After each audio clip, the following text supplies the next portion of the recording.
বৰপেটাত ৰাষ্ট্ৰীয় স্বয়ংসেৱক সংঘৰ আজাদ হিন্দু শাখা সংগম উল্লেখ্য 2025 চনত ৰাষ্ট্ৰীয় স্বয়ংসেৱক সংঘই শতাব্দী বৰ্ষ পূৰ্ণ কৰিব।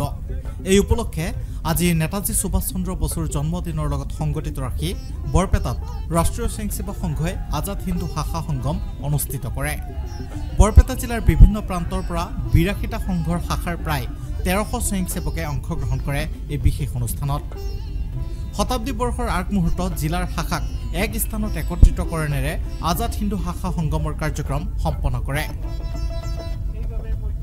এই বিশেষ অনুষ্ঠানত বৌদ্ধিক প্ৰদান কৰে ৰাষ্ট্ৰীয় স্বয়ংসেৱক সংঘৰ অসম ক্ষেত্ৰৰ সহক্ষেত্ৰ প্ৰচাৰক বশিষ্ঠ বুজৰ বৰুৱাই। ভাষণত বুজৰ বৰুৱাই সকলোকে নিজৰ ভাষা সংস্কৃতিৰ প্ৰতি দায়বদ্ধ হ'বলৈ আহ্বান জনায়। আত্মপৰিচয় হেৰুৱা জাতিয়ে বিশ্বত আগবাঢ়িব নোৱাৰে বুলিও বুজৰ বৰুৱাই কয়। আনহাতে ভাৰতক বিশ্বগুৰু কৰাৰ ক্ষেত্ৰত সমাজৰ প্ৰতিজন লোকক নিজৰ দেশখনৰ প্ৰতি দায়বদ্ধ হ'বলৈও তেওঁ আহ্বান জনায়।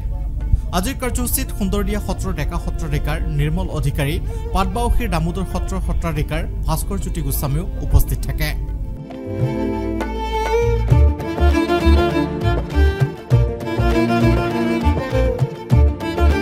ৰাষ্ট্ৰীয় স্বয়ংসেৱক সংঘৰ যি শাখা পদ্ধতি, এই শাখা পদ্ধতি প্ৰতিখন গাঁৱত আমাৰ শাখাৰ চিষ্টেম আছে। সেই অনুসৰি আজি ইয়াত বৰপেটাত আজাদীৰ শাখা সংগম বুলি বৰপেটা জিলাৰ কাৰ্যক্ৰম অনুষ্ঠিত হৈছে।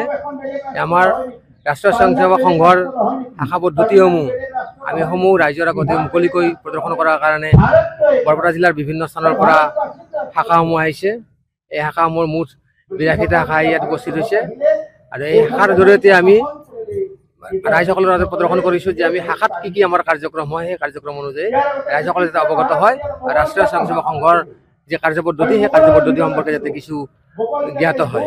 আৰু এই উপলক্ষে আমাৰ এক বৌদ্ধিক কাৰ্যক্ৰমো আছে আৰু এই বৌদ্ধিক কাৰ্যক্ৰমত আমাৰ অসম ক্ষেত্ৰৰ মাননীয় সহক্ষেত্ৰ প্ৰচাৰক বশিষ্ঠ বৰুৱাদেৱে বক্তৃতা প্ৰদান কৰিছে আৰু আমাৰ জিলাৰ সৰ্বস্তৰৰ পৰা প্ৰায় 82টা শাখা আহি ইয়াত শাখা আজাদীন শাখা সংগম স্থলত উপস্থিত হৈছে।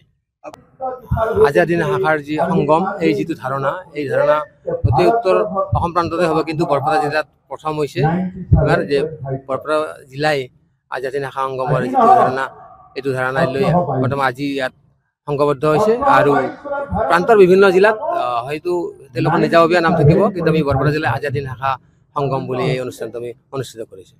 82টা আমাৰ শাখা আহিছে আৰু 82টা শাখাত একোটা শাখাত কমেও 12 পৰা 15 গৰাকী স্বয়ংসেৱক উপস্থিত আছে।